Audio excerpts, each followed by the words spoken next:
You've been very busy. 2 men are dead, sir. Employees. That's not worth staying up for, then I'm not worthy of the uniform. Have you modified your uniform? Perhaps slightly. Pockets piping and some light tailoring. When watching this scene from episode 1 of Andor, I was struck by the incredible precision of Kyle Solar's performance.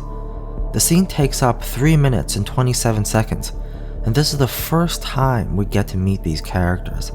Yet Solar has already broken out a sweeping character study within that time.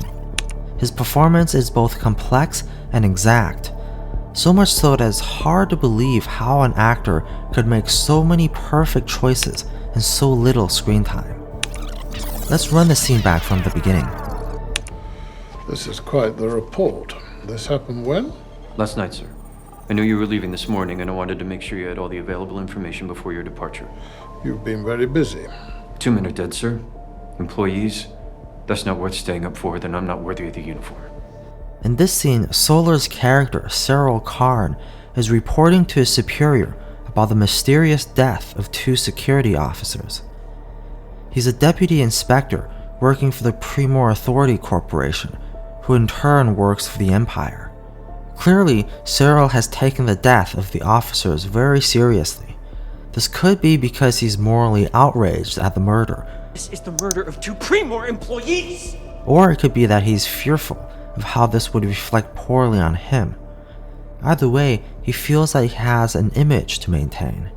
Solar knows this, and so when he goes to play Syril in this scene, he makes sure to stand in front of his superior with his back straight, almost a little too straight.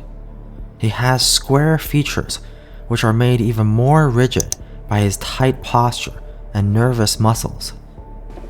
I know one of these men. Crevasse. It's another reason I wanted to make sure this got the most immediate attention. Obviously under a lot of self-imposed pressure, Syril speaks quickly and responds rapidly to his superior's questions. And yet despite all this, he doesn't come off as particularly sharp. Richmond, are there no witnesses to the actual crime? It's usually quite busy there. Apparently not. This happened just outside the district, at the plaza entrance to the causeway. Yes, There's I know. an intersection. I said I know it. He clearly doesn't understand the political motivations of his superior. I don't understand. I want you to conjure a suitable accident. And let's make sure it's on the far side of the plaza. Let's get it outside the leisure zone. But they were murdered. No, they were killed in a fight. Minimizing the time the Empire spends thinking about Preox Morlana benefits our superiors and by extension everyone here at the Primor Security Inspection Team, which at the moment includes you. Here, Syril is caught off guard by his superior's request to cover up the incident. The rigidity of his body is a reflection of the rigidity of his stance, both physical and moral.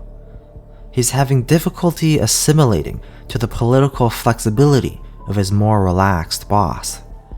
By the end of the meeting, Syril is left behind standing in the office. Notice here that his posture has loosened up since the start of the meeting. At the beginning, Syril wanted to communicate how wholeheartedly he was prepared to investigate this crime. But by the end of the meeting, the vigor he tried to project is all but blunted by his superior's discouragement. But it's not just physicality that Solar employs in this scene. His posture has the intended side effect of shaping the way he talks. Throughout the scene, Solar's voice, just like his head, is held back and placed heavily upon his throat, giving it a tense and nearly suffocating quality. It's obviously fallen a great deal since then. He was a sentry corporal here on 1. I'm sure that in several days, with the proper resources, I can bring this case to a... Stop!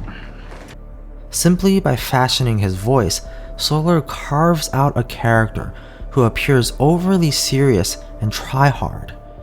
As we'll come to know in later episodes, beneath Syril's manufactured image, there's a worried and insecure soul.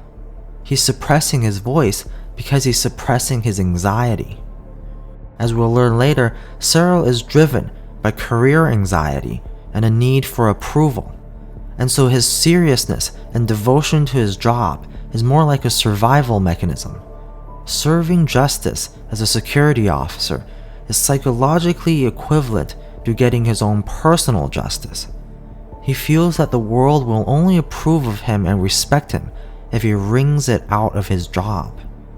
Syril's quest to seek justice, not only for the Empire but for himself, is a validation of his existence, without which his life is not worth living. I thought I had ruined my life. I thought I was done. After meeting you and discovering you understood how dangerous Cassian Andor was, and just being in your presence, I realized that life was worth living. I realized that if nothing else, there was justice and beauty in the galaxy, and if it just kept going, perhaps my deranged belief that there was something better fated for me in the future was a dream worth clinging to. All of this psychological tension is present when we meet Syril in episode 1. Returning to the scene after watching the show, the performance appears even more robust. Actor Kyle Soller delivers the very essence of his character, and every physical quirk is mirrored by a psychological quirk. This type of performance is rare in Star Wars. Often the most charged performances center around the dark side, or around victory and loss, hope and sacrifice. Rarely do we see a character whose psychology is both deeply pathetic and sympathetic, a man whose image has become the tool of his self-esteem. Film, after all, is a medium of images. Images of events, images of places, images of people. Nowhere is this more apparent than in episode 1, where Syril Karn doesn't waste a moment to show us who he is.